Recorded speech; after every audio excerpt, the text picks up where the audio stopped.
मेरी शादी हुए आज तीसरा दिन था, मगर मेरा पति मेरे कमरे में सोने के बजाय मेरी ननद के कमरे में सोता था। मैं पूछती तो कहता कि मेरी बहन को एक बीमारी है, रात होते ही उसको दौरे पड़ते हैं और वह अपनी जान लेने की कोशिश करती है। एक रात अचानक मैं अपनी ननद के कमरे में गई तो मेरे पैरों तले से ज़मीन निकल गई, क्योंकि वह तो मेरी ननद के साथ आज मेरी शादी थी। हर लड़की की तरह मेरे दिल में भी हजारों अरमान थे और मैं बस यही चाहती थी कि मेरा पति बहुत प्यार और मोहब्बत करने वाला हो, इज्जत करने वाला हो। पार्लर में जब मैं दुल्हन बनकर तैयार हुई थी और खुद को शीशे में देखा तो खुद को पहचान नहीं पाई थी। दिल से बेसख्ता हुआ निकली हुई थी।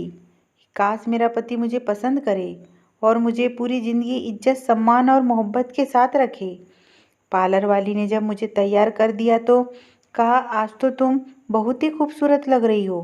तुम्हारा पति तुम्हें देखते ही अपने होश खो देगा, तुम्हारा दीवाना हो जाएगा।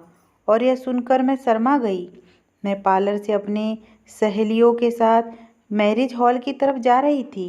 जब गाड़ी सिग्नल पर रुकी, मैंने टाइम पास के लिए इधर उधर देखना शुरू कर दिया। एक नज़र देखकर मुझे बहुत ज़्यादा हैरत हुई। हमारे साथ जो गाड़ी थी उसमें एक लड़का और एक लड़की बैठे हुए थे। हैरानी वाली बात यह नहीं थी, बल्कि यह थी कि वह लड़की मेरी ननद थी। मेरी ननद को तो इस वक्त मेरी हॉल में होना चाहिए था, क्योंकि मुझे मेरी माँ ने फ़ोन करके बताया था कि बारात आ चुकी है। तो यह इस वक्त इस लड़के के साथ यहाँ क्या कर रही है, और फिर यह लड़का कौन है? मेरी ननद ने उस वक्त जीन्स टी शर्ट पहन रखी थी और जिस तरह आराम से बैठी थी, जिससे साफ पता लग रहा था कि मेरी ननद का शादी में आने का कोई इरादा नहीं है। मैं हैरत से आंखें फाड़े उस गाड़ी की तरफ देख रही थी। तभी अचानक सिग्नल खुल गए। मुझे लगा शायद उसने भी मुझे देख लिया है, क्योंकि अब वह गाड़ी दूसरी तरफ मुड़ गई थी। मैं बहुत परेशान हो गई थी। इसी तरह खुद से उलझती हुई मैरिज हॉल पहुंची। बारात आ चुकी थी। पूरा मैरिज हॉल भरा हुआ था। शादी की रस्में शुरू हो चुकी थी। सारा वक्त मैं अपनी ननद को तलाश करती रही थी, मगर वह मुझे कहीं नज़र नहीं आ रही थी। इसका मतलब तो यही था कि मेरी नज़रों का वह धोखा नहीं था। मैंने सच में ही उसे देखा था। जब मेरी शादी हो गई तो मैंने अपने पति से कहा, अपनी बहन को तो बुलाइए। मुझे मुबारकबाद भी नहीं दी। उस समय मेरे पति कहने लगे, अच्छा मैं उसे तलाश करके लाता हूँ, यहीं कहीं मेहमानों में बैठी होगी। मुझे पूरा विश्वास था कि वह नहीं मिलेंगी, मगर मेरी तो हैरत की हद न रही जब पति के साथ उसे आते देखा। उस वक्त वह कोई और लड़की लग रही थी। सुंदर सा लहंगा पहने, हाथों में मैचिंग चूड़ियाँ और फुल मेकअप। ऐसा लग रहा था कि उस गाड़ी में यही थी या कोई। लेकिन मेरे दिल में शक तो था, लेकिन यह मौका ऐसा नहीं था कि मैं अपनी तरफ से अपनी ननद से सवाल जवाब करती। इसलिए मुस्कुराकर उससे मिलने लगी, लेकिन शक मेरे दिल में बैठ चुका था। जब विदाई होने लगी तो मेरी ननद कहने लगी, आप भाभी के साथ एक गाड़ी में चले जाए, मैं दूसरी कार में आ जाती हूँ। इससे पहले मेरी ननद दूसरी गाड़ी की तरफ बढ़ती, मेरे पति ने जल्दी से उसका हाथ पकड़कर उसी गाड़ी में बिठा दिया और कहने लगा, तुम जानती हो ना, 2 मिनट भी मेरी नज़रों से तुम दूर नहीं हो सकती। अगर तुम मुझसे दूर हो जाती हो तो मुझे तुम्हारी चिंता होने लगती है। मेरी ननद मुस्कुराते हुए गाड़ी के अंदर बैठ गई। मैं उन भाई बहनों की आंखों ही आंखों में होने वाली बातों को समझने की कोशिश कर रही थी कि आखिर उन दोनों के बीच क्या चल रहा है, मगर मैं अपनी कोशिश में नाकाम रही। गाड़ी घर के आगे रुकी। मेरी ननद ही मुझे कमरे में छोड़ने आई। मुझे बेड पर बैठाकर कहने लगी, भाई को आज की रात इस कमरे से बाहर मत निकलने देना, वरना पछताओगे। उसके अजीब गरीब बात पर मैं दंग रह गई, लेकिन कुछ बोल ना सकी, बस चुप रह गई। मैंने सोचा, लगता है इसका दिमाग खराब है। भला शादी की पहली रात कोई पति अपनी पत्नी को छोड़कर कहाँ जाएगा। वह मुझे अजीब से अंदाज में देखते हुए चली। थोड़ी देर में मेरा पति अंदर आ गया। वह बहुत जल्दी में था। उसने कमरे में आते ही अलमारी से एक डिब्बी निकाली और मुझे देखकर कहने लगा, इसमें तुम्हारी मुंह दिखाई का गिफ्ट है, मैं अभी जा रहा हूँ, सुबह बात करते हैं। वह बात खत्म करके जा चुका था और मैं सदमे की हालत में बैठी रह गई। यह सब आनन फानन हुआ था और मुझे कुछ कहने का मौका भी नहीं मिला था। मुझे अचानक ही अपनी ननद की बातें याद आई। उसने कहा था कि अपने पति को अपने पास रखना, कहीं बाहर मत जाने देना। उसका मतलब तो यही था कि उसे मालूम था कि आज की रात भी मेरा पति बाहर जाने वाला है, वह मेरे साथ रात नहीं बिताने वाला। यह सब सवाल मेरे दिमाग में आते चले गए और यह सब सवाल मेरे दिमाग में शक भी पैदा कर रहे थे। मेरे साथ कुछ गलत तो नहीं होने वाला है। मैं इस परिवार को अभी ठीक से जानती तक भी नहीं थी। ननद से भी बस 2-4 मुलाकात ही हुई थी और मैं उसको अभी तक समझ नहीं पाई थी। दूसरी तरफ मेरे पति थे, उन्हें तो मेरे पास बैठना चाहिए था। आज तो हमारी सुहागरात थी, मुझसे प्यार मोहब्बत की बातें करना था, जबकि वह तो मुझे छोड़कर ना जाने कहाँ जा चुके थे। यह शादी रिश्ते वाली एक मौसी ने कराई थी। मेरी माँ चाहती थी कि मेरी शादी किसी ऐसी जगह पर हो जहाँ ससुराल वालों का झंझट ना हो। जानने वाले में तो मेरे जोड़ का रिश्ता था नहीं और आसपास से जो लोग रिश्ते के सिलसिले में आते थे उन्हें मेरी माँ खुद मना कर देती थी। कहती मैं अपनी बेटी की शादी ऐसे खानदान में करूँगी जहाँ लड़का अकेला हो, ताकि मेरी बेटी राज करे। मेरी माँ ने खुद 20 साल तक जॉइंट फैमिली में गुजारे थे और वह रोज़ लड़ाइयाँ ही होती थी। मेरी दादी और मेरी ताई चाची ने मेरी माँ का जीना दुर्भर कर रखा था। हम जितने साल उस घर में रहे, हमें दिमागी आराम नहीं मिल सका था। कभी बुआ पहुँच जाती तो कभी चाची या फिर ताई जी। जरा जरा सी बात पर घर में हंगामा मच जाता था। इससे बचने के लिए ही मेरी माँ ने मेरे पापा पर जोर डाला कि अलग घर पर रहो, लेकिन मेरे पापा अपनों से अलग होना नहीं चाहते थे। यहाँ तक कि एक दिन उन्होंने खुद उस घर से निकलने का फैसला कर लिया। उस दिन मेरी बड़ी बहन के सिलसिले में कुछ लोग आए थे और यह बात चाची और ताई को गवारा नहीं थी। उन्होंने जानबूझकर घर में लड़ाई शुरू कर दी और ऊंची आवाज़ में मेरी बहन पर झूठे इल्ज़ाम लगाने लगे। वो लोग अच्छे खाते पीते लोग थे और हमारी बहुत ख्वाहिश थी कि दीदी की शादी वहाँ पर हो जाए, मगर उन लोगों ने यह कहकर इनकार कर दिया कि उनको हमारे घर का माहौल पसंद नहीं आया। उस दिन मेरे पापा को एहसास हुआ कि अलग घर लेकर ही रहना ज़्यादा ठीक रहेगा। फिर हम लोग किराए के मकान में शिफ्ट हुए। कुछ समय बाद मेरी दीदी की शादी हुई, मगर वह भी भरे पूरे खानदान में गई थी। बेचारी हर वक्त तो अपने ससुराल वालों के रोने रोती रहती और कूदती रहती। इसलिए मेरी माँ ने अब फैसला किया कि मेरी शादी किसी छोटे परिवार में करेंगी जहाँ लड़का अकेला हो। हालांकि मेरे पापा ने कहा था, किसी अकेले लड़के पर हम कैसे भरोसा कर सकते हैं। माँ बाप होते हैं, भाई बहन होते हैं, तो लड़का उनकी नज़रों में होता है और उसके बिगड़ने के चांस कम होते हैं। लेकिन अकेला लड़का जल्दी बहक जाता है और गलत कामों में पड़ जाता है। ऐसे ही हम किसी अकेले अनजान लड़के को अपनी लड़की नहीं सौंप सकते। लेकिन मेरी माँ ने सोच लिया था, वह पूरा करना चाहती थी। बहुत मुश्किल से यह रिश्ता मिला था। लड़के की सिर्फ एक ही बहन थी और वह अच्छे खाते पीते लोग थे। माँ को यह रिश्ता बहुत पसंद आया, इसलिए रिश्ते वाले से कहा, जो भी हो मेरी बेटी का वहीं पर रिश्ता पक्का कराओ। नसीब में यही था, इसलिए यही शादी हो गई। मैंने अपनी माँ से भी कहा था कि अनजान लोग हैं, इसलिए अच्छी तरह पता करवा ले, मगर मम्मी ने कहा कि मैंने सब पता करवा लिया है, लड़का बहुत ही अच्छा है। अब मैं सोच सोच कर परेशान हो रही थी कि शादी की पहली रात मुझे शुभम यूं छोड़कर कहाँ चला गया। ऐसा तो तभी होता है जब दूसरा किसी गलत काम में पड़ा हुआ हो, यानी कि पति का कहीं दूसरी औरत से चक्कर हो। सारी रात मेरी परेशानी में गुजरी। मैं अपने पति का इंतजार करती रही, लेकिन वह नहीं आया। सुबह 5 बजे मैंने सोचा कि अपनी ननद से जाकर पूछती हूँ, उसे तो ज़रूर पता होगा कि उसका भाई कहाँ है। मैंने अपनी ननद के कमरे के दरवाजे पर दस्तक दी और यह देखकर मेरे चेहरे का रंग उड़ गया कि दरवाज़ा तो मेरे पति शुभम ने खोला था। मैं एकदम चौंक गई। वह अपने बहन के कमरे में क्या कर रहा था? मेरे चेहरे के एक्सप्रेशन एकदम से बदल गए थे। मैंने गुस्से में बिना कुछ कहे अपने कमरे में चली आई। उस वक्त मुझे बहुत गुस्सा आ रहा था कि वह अपनी बहन के कमरे में क्यों था। मुझे गलत नहीं सोचना चाहिए था। मैं सारे गलत ख्याल दिल से निकाल देना चाहती थी, लेकिन हालात मेरे दिल में शक पैदा कर रहे थे। शुभम मेरे पीछे पीछे चला आया और कहने लगा, मेरी बहन बीमार है, थोड़ी सी दिमागी मरीज भी है। उसे रात को दौरे पड़ते हैं और अक्सर वो खुद को नुकसान पहुंचा देती है।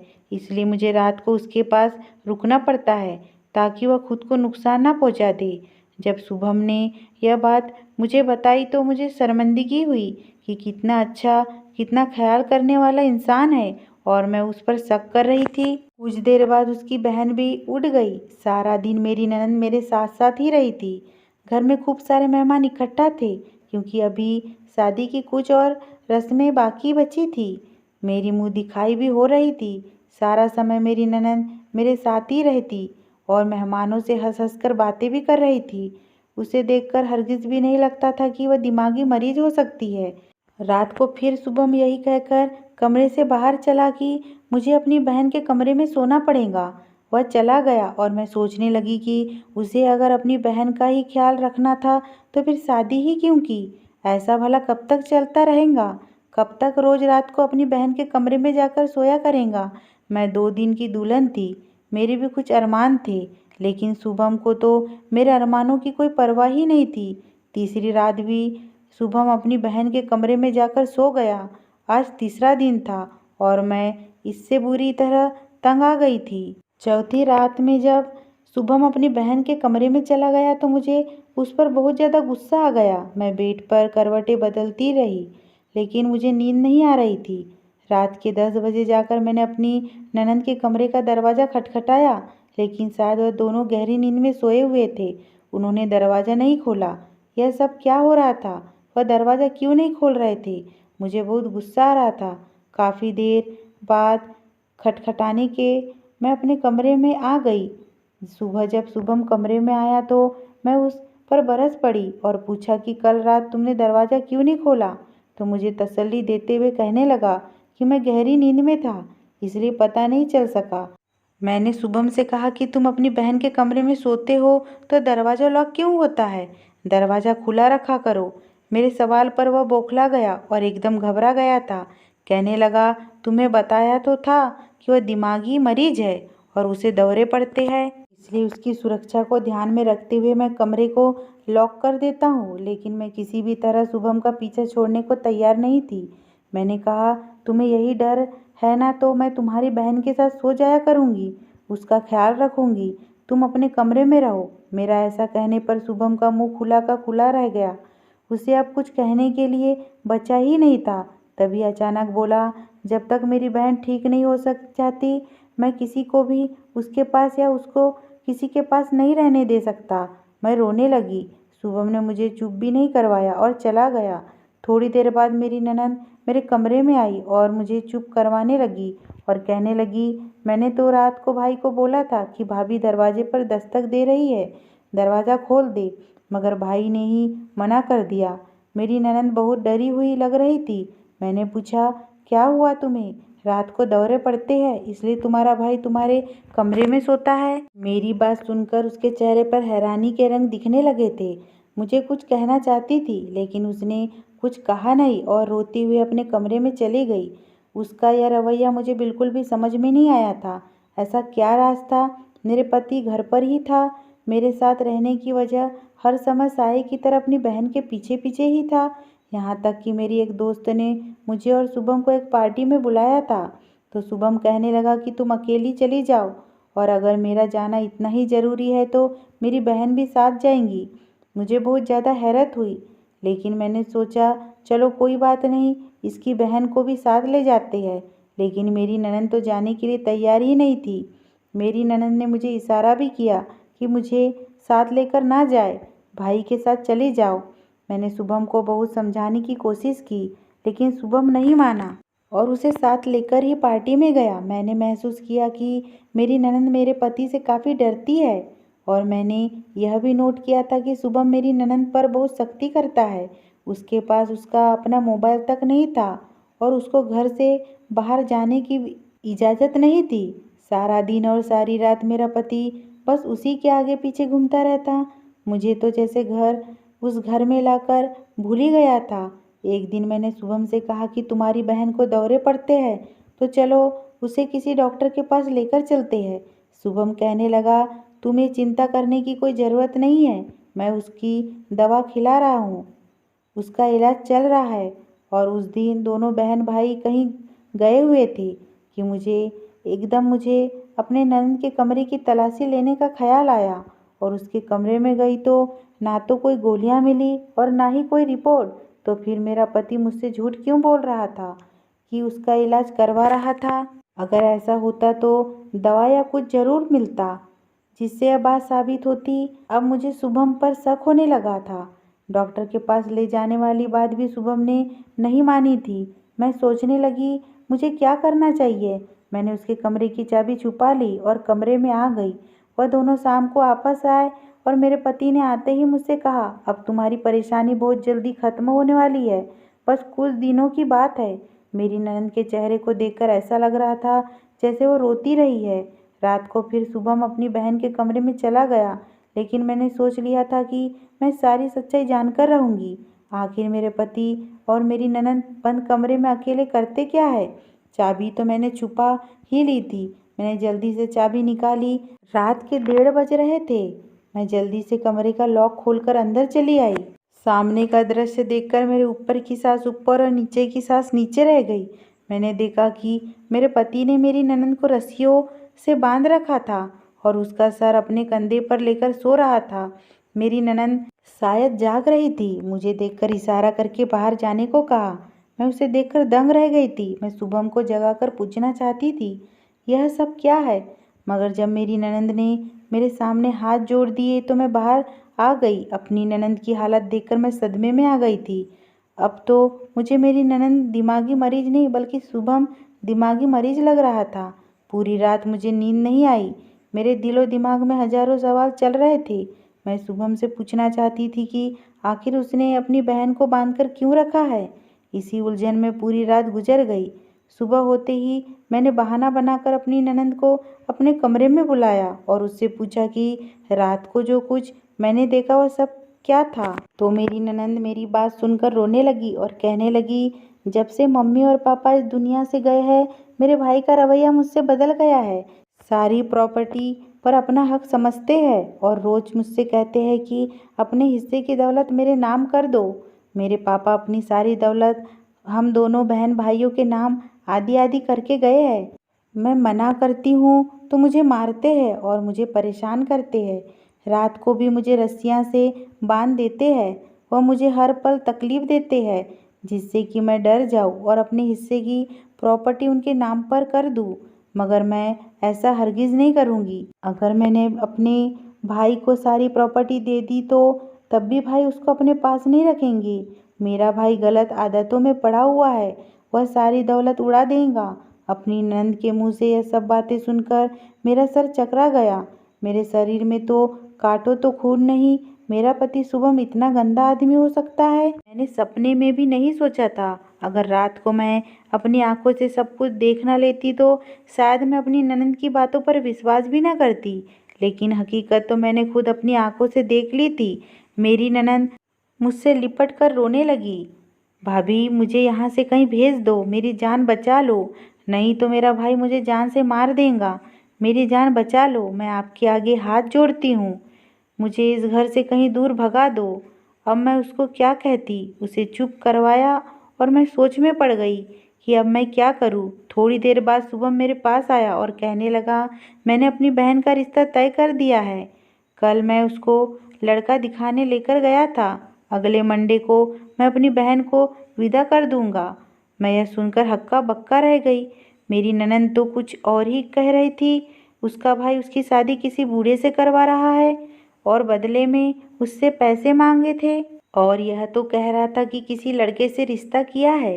यह सब क्या था? मैं बस यही चाहता हूँ कि अपनी बहन की जिम्मेदारियों से मैं फ्री हो जाऊँ। मैं अपनी बहन से बहुत प्यार करता हूँ। मम्मी पापा के बाद हम दोनों बहन भाई ही एक दूसरे का सहारा है। अपनी बहन की जिम्मेदारियों से फ्री होकर अपने माँ बाप को दिए हुए वादे से फ्री हो जाऊंगा।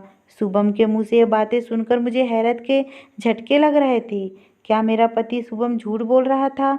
कितनी साफ सफाई से झूठ बोल रहा था कि वह अपनी बहन को बहुत प्यार करता है। मुझे कुछ भी समझ नहीं आ रहा था, कौन झूठा है कौन सच्चा। यह दोनों ही बहन भाई बहुत अजीब है। मेरे लिए फैसला करना मुश्किल था कि कौन सच बोल रहा है। शुभम ने मुझे उस लड़के की फ़ोटो भी दिखाई थी। लड़का तो देखने में बहुत ही हैंडसम था और उम्र भी ज़्यादा नहीं, 27-28 साल की उम्र थी। जब मैंने यही बात अपनी ननद को बताई तो वह रोते हुए कहने लगी कि भाई झूठ बोल रहे हैं। भाई ने एक 50 साल के बुड्ढे से ही मेरी शादी तय की है। बदले में वह बुड्ढा भाई को ढेर सारे पैसे देगा, जिसे भाई अपने बिजनेस को बढ़ाना चाहते हैं। शादी के नाम पर मेरे भाई मुझे बेच रहे हैं। मैं क्या करूं? यह कहकर मेरी ननद मुझसे लिपट कर सिसक सिसक कर रोने लगी और मुझसे मदद मांगने लगी। मैं क्या मदद करती, मुझे तो कुछ समझ में नहीं आ रहा था। और अभी मेरी शादी को टाइम ही कितना हुआ था। मेरी ननद बार बार कह रही थी कि भाभी मुझे इस घर से कहीं भगा दो। मैंने अपनी ननद से कहा, अगर मैं तुम्हें यहाँ से भगा दूँ तो तुम कहाँ जाऊँगी? कहने लगी, अपनी एक दोस्त के घर चली जाऊँगी। एक वकील है, मुझे बचा लेंगी। मेरे पास तो फ़ोन भी नहीं है, वरना उसको अब तक मदद के लिए बोल चुकी होती कि मैंने उसे अपना फ़ोन दिया कि वह अपने दोस्त से बात कर ले। उसने मेरे सामने ही अपने दोस्त से बात करी, लेकिन उससे ज़्यादा बात नहीं की थी। बस 2-3 बातें की कि मेरी भाभी मुझे घर से किसी न किसी तरह निकाल देंगी और फिर मैं तुम्हारे घर आ जाऊंगी। उसने अपनी सहेली से कहा कि तुम मेरी मदद ज़रूर करना, मुझे विश्वास है कि तुम मेरा साथ ज़रूर दोगी। अपनी ननद के बहुत ज़्यादा गिड़गिड़ाने पर मैं अपनी ननद की मदद करने के लिए तैयार तो हो गई थी, लेकिन अंदर ही अंदर मेरा दिल घबरा रहा था। फिर तय यह हुआ था कि शुभम को नींद की गोलियां दूध में मिलाकर पिला दूंगी। शुभम के सोने के बाद किसी बहाने उस रात को अपनी गाड़ी में छुपाकर उसकी दोस्त के घर पर छोड़ दूंगी, क्योंकि ड्राइवर को भी शुभम ने सख्त आदेश दिए रखे थे कि मेरी बहन कहीं भी बाहर नहीं जाने पाए। जैसे ही रात के 10 बजे मैंने शुभम को दूध में नींद की गोलियां मिला दी। दूध पीते ही आधे घंटे के अंदर अंदर शुभम सो चुका था। हमारे पास सही मौका था। मैंने अपनी ननद से कहा कि तुम जाकर कार की पिछली सीट पर छुप जाओ। मैंने चौकीदार से कहा कि गेट खोलो, मेरी माँ की तबीयत ठीक नहीं है, मुझे अपनी माँ के घर जाना है। चौकीदार ने तुरंत गेट खोल दिया। मैं गाड़ी सड़क पर ले आई। कुछ ही देर में हम एक घर के सामने खड़े े।